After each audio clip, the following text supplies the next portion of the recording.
नमस्कार विद्यार्थी मित्रांनो, वायसी एज्युकेशन महाराष्ट्र चॅनलमध्ये आपले स्वागत आहे। आज आपण संकलित मूल्यमापन सत्र 2 म्हणजेच द्वितीय सत्र परीक्षा इयत्ता 7वी विषय विज्ञान माध्यम मराठी प्रश्नपत्रिका पाहणार आहोत। ही प्रश्नपत्रिका एकूण 50 गुणांसाठी आहे। तोंडी परीक्षेसाठी 10 गुण आहेत। तोंडी परीक्षेसाठी प्रश्न पहा, मानवाला हानिकारक असलेल्या वाईट सवयी कोणते आहेत ते सांगा, 5 गुण। विविध रासायनिक व भौतिक बदल होणारे साधारण प्रयोगातून दाखवा, 5 गुण। लेखी प्रश्नपत्रिका पहा। प्रश्न क्रमांक 1A, रिकाम्या जागा भरा, 5 गुणांसाठी। पचनाची क्रिया टिंबटिंबपासून सुरू होते, उत्तर मुख। 2. पापण्यांमध्ये टिंबटिंब प्रकारचे स्नायू असतात, अनैच्छिक। 3. स्नायू संस्थेचे टिंबटिंब हे कार्य नाही, उत्तर रक्तपेशी बनवणे। 4. हृदयाचे स्नायू हे टिंबटिंब असतात, उत्तर हृद स्नायू असतात। 5. बारीक झालेले अन्न पुढे ढकलणे हे टिंबटिंबचे कार्य आहे, ग्रास नलिकेचे कार्य आहे। आता पुढील प्रश्न क्रमांक 1 त्यातील बी, माझे सोबती कोण कोण आहेत, कोणतेही 5। 5 गुणांसाठी हा प्रश्न आहे। त्यामध्ये अ गट आणि ब गट दिलेला आहे। अ गट आणि ब गट पहा। 1. स्टेनलेस स्टील, त्याचं उत्तर आहे संमिश्र। 2. चांदी, त्याचं उत्तर आहे धातू। भाजणीचे दळण, त्याचं उत्तर आहे मिश्रण। मीठ, उत्तर संयुग। कोळसा, उत्तर आहे अधातू। हायड्रोजन, उत्तर आहे मूलद्रव्य। प्रश्न क्रमांक 2, खोटे कोण बोलत आहे ते लिहायचं आहे। जे बरोबर वाक्य आहे ते लिहायचं नाही। अवयव, जीभ, माझ्यातील रुचिकलिका फक्त गोड चव ओळखतात, चुकीचं आहे। खारट, तुरट, आंबट सर्व चवी ओळखल्या जातात। यकृत शरीरातील सर्वात मोठी ग्रंथी आहे, बरोबर आहे।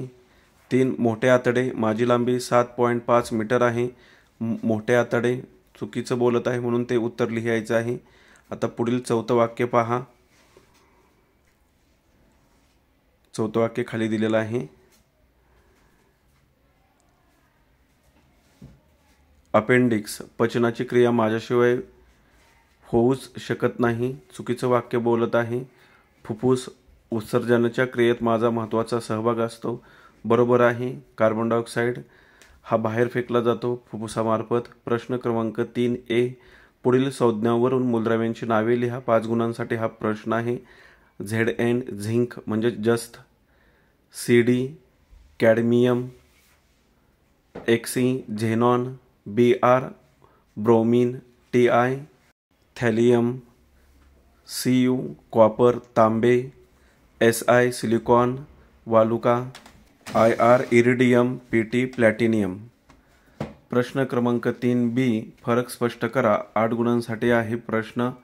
1. धातू आणि अधातू, उत्तर पहा। धातू वर्धनीय असतात, ते ठोकून पत्रे तयार करता येतात। अधातू अवर्धनीय असतात। धातूंना चकाकी असते, अधातूंना चकाकी नसते। धातू उष्णतावाहक असतात, अधातू उष्णतावाहक नसतात।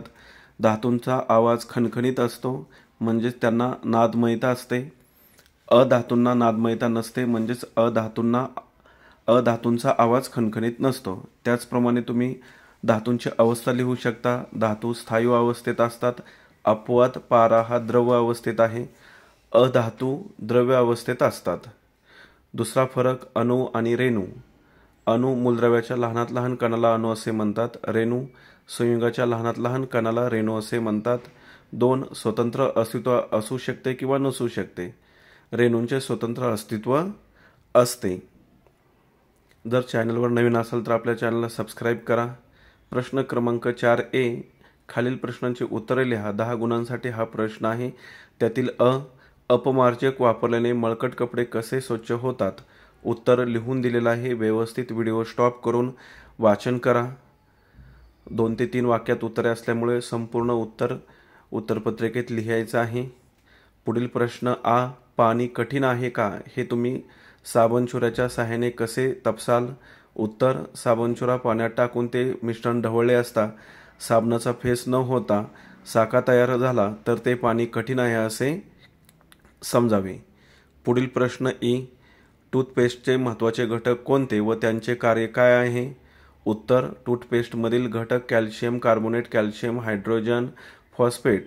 2. टूथपेस्टचे कार्य दातावरील घाण दूर करणे, दातांना पॉलिश करणे, दंतक्षय रोखणे, दातांवरील आवरण तयार करणे. ई. सिमेंटमधील घटक कोणते? वाळू, ॲल्युमिनियम ऑक्साईड, चुना, आयर्न ऑक्साईड व मॅग्नेशियम ऑक्साईड इत्यादी घटक सिमेंटमध्ये असतात. उ. कॉन्क्रीट बनवताना सिमेंट वापरले नाही तर काय होईल? उत्तर वास्तविक सिमेंट हाच कॉन्क्रीटचा प्राण असतो. सिमेंट वापरले नाही तर कॉन्क्रीटचं तयारच होणार नाही. खडी व वाळूंमध्ये घट्टपणा व मजबूती येणार नाही. व्यवस्थित व्हिडिओ स्टॉप करून उत्तरे लिहून घ्या किंवा स्क्रीनशॉट काढा. पाठ करून परीक्षेमध्ये लिहा. आता पुढील प्रश्न पाहू आपण. प्रश्न क्रमांक 4. कारणे लिहा. 1. लोणी काढण्यासाठी ताक घुसळले जाते. उत्तर ताक या मिश्रणातील स्निग्ध पदार्थ इत्यादींचे कण सूक्ष्म व हलके असल्याने ते ताकात सगळीकडे एकसारखे पसरलेले असतात. गाळणे किंवा निवळणे या पद्धतीने ते वेगळे करता येत नाहीत. त्यासाठी अपकेंद्री पद्धतीचा उपयोग केला जातो.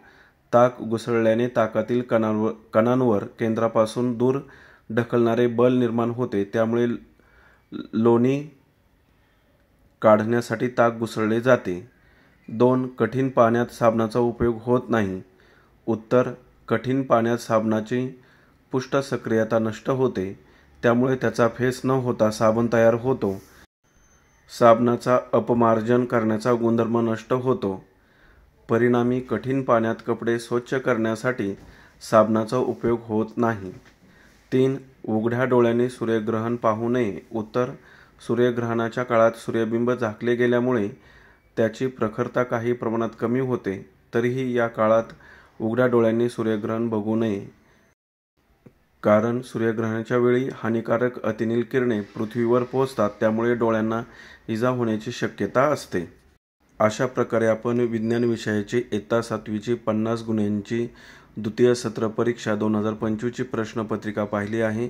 धन्यवाद. जर तुम्हाला हा व्हिडिओ आवडला असेल तर प्लीज लाईक करा, शेअर करा आणि आपल्या चॅनलला सबस्क्राईब करा, जेणेकरून पुढील सर्व अपडेट तुम्हाला वेळेवर मिळतील. तसेच तुम्हाला इतर विषयांच्या प्रश्नपत्रिका हव्या असतील तर आपल्या चॅनलच्या प्लेलिस्टमध्ये सर्व प्रश्नपत्रिका उपलब्ध करून दिलेल्या आहेत. द्वितीय सत्र परीक्षा 2025 या ऑप्शनमध्ये.